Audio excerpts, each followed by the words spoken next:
Hello everyone. Today I'd like to show you how you can connect your Mac Pro up to your PC. So right now I've got the Mac Pro linked through screen sharing, and it won't be on for very long, but right now I've got the access to the Mac through the PC. I can set it up. We're going to go into the share folder area on the Mac.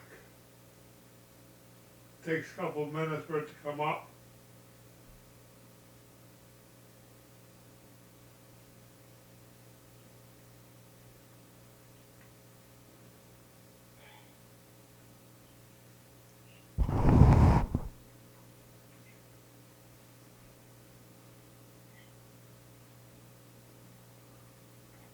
Here I'm accessing it. Okay, I've got the file sharing on. You can see that Russell Campbell and the administrators have access to it. I think I have to open it up to everybody. I don't know for sure.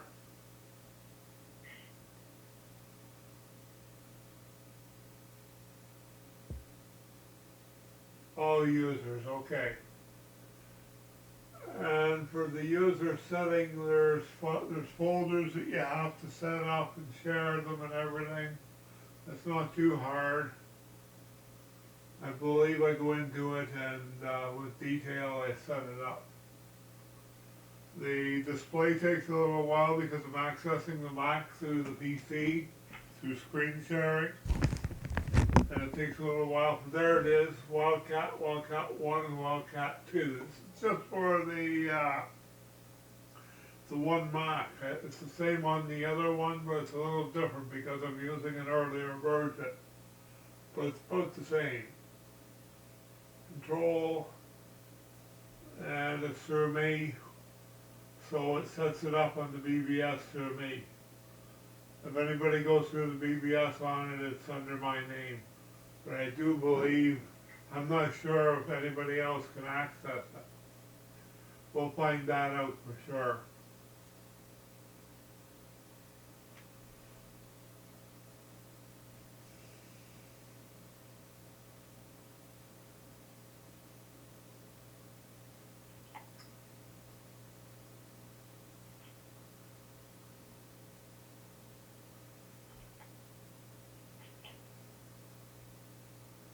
Next I go into the, back into the settings. As you can see, I'm going into the settings. It takes a little while because I'm doing the screen sharing again. System preferences. Once it opens up, I'll let you know what to click. Okay, you press the energy saver with the yellow light bulb. That's the only thing you really need to set up. As soon as it goes into it. Okay, you set your computer sleep to never, your display setting to 15 minutes. And you gotta turn off the disk drive sleep, the hard drive sleep. You gotta turn that off so that the hard drives are always on. Other than that, there's nothing much to it. Now I'm exiting the program and we'll go into the Windows part. Now in Windows, you have to go into this user settings. This is not turned on automatically. You go to Windows features on and off.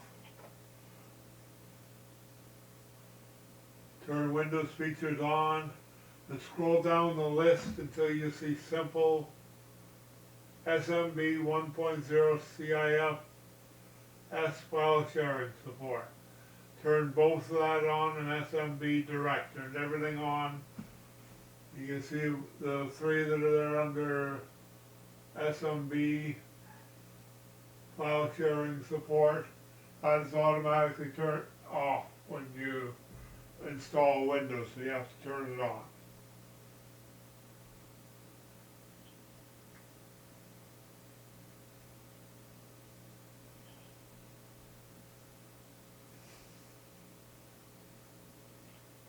I have everything turned on so that I can access everything.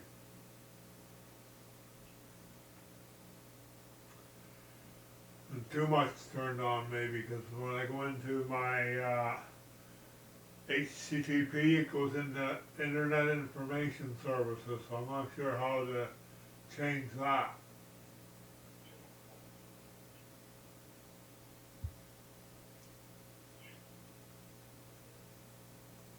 Now I'm going into Total Commander, and I'm going to disable all the drives. There's 10 of them.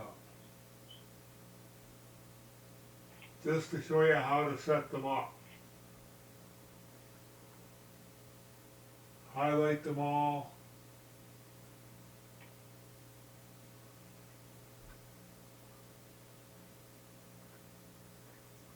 And turn them off. Now I'll turn them back on. Drive-by is still on because somebody's using it. So I can't turn that off. It says right here, someone's using it, so might be me logged in or something. So I leave that the way it is. The other ones, you just search for the network. I found that out. You set the drive letter. In my case, it's drive letter J. And you don't have to type in the address. Just do a browse. And it'll show you everything on the network. That'll come up. But for now, I'm typing in the network address. But you don't need to do that.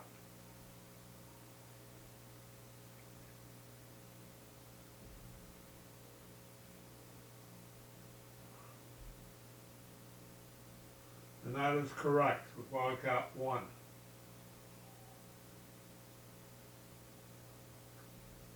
I have to type in my password here. But I can actually log into it without typing in a password because I've set it to remember it. So it's easier to remember the credentials, and later on if you have to log into it, you search for it on the network. And now I'm going to the network connection for drive K.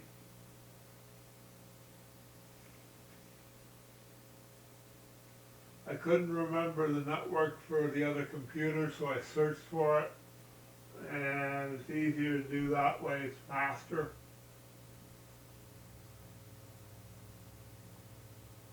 But I do drive K and L with this method.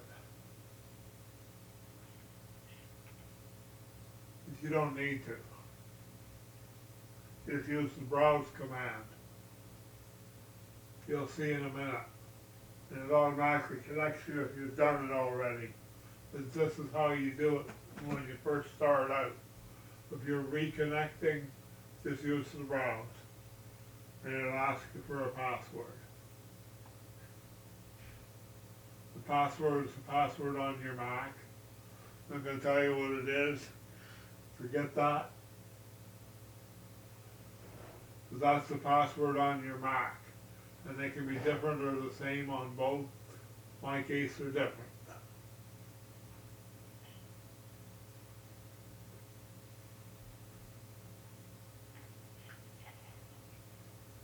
Okay, I typed in something that didn't exist, so I have to cancel it.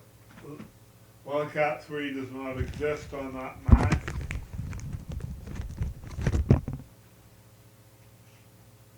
Wildcat 2 does. And it asks me for a password and it shows me the area. These drives are already partially filled. I'm getting a bunch of 2 terabyte drives in a week or two. I'm going to put them in the Macs. I'm not accessing my system drive.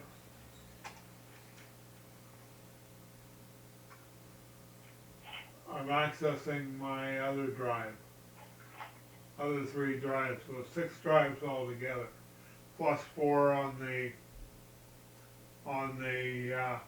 PC, 5 on the PC, including the SSD that's inserted in it. There's pictures available. Now this is where I browse for the computer. I couldn't remember the name of the other one.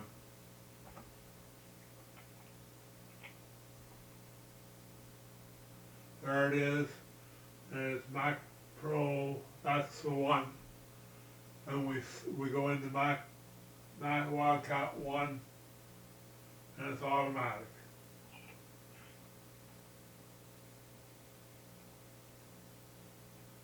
And it's new stuff. Inside that directory is all my new stuff. That'll be put online too. Same thing for the Drive M, which is I believe a 1/2 terabyte drive, and the last one is a 4 terabyte drive. Seeing as that Mac is upside down, the 4 terabyte will fit in it and no problem. The piece that rests on is broken, so it has to be set up upside down. It still works though.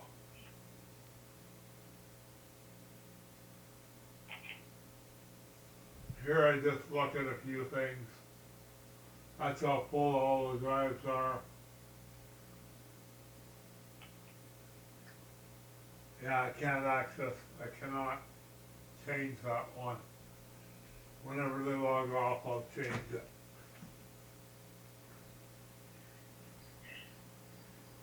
And I set the last one, Drive N. I browse Mac Pro, whatever, Wildcat 3, and it's an empty directory.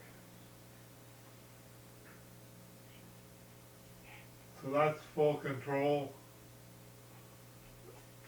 The BBS has access to it. That's it. Thank you.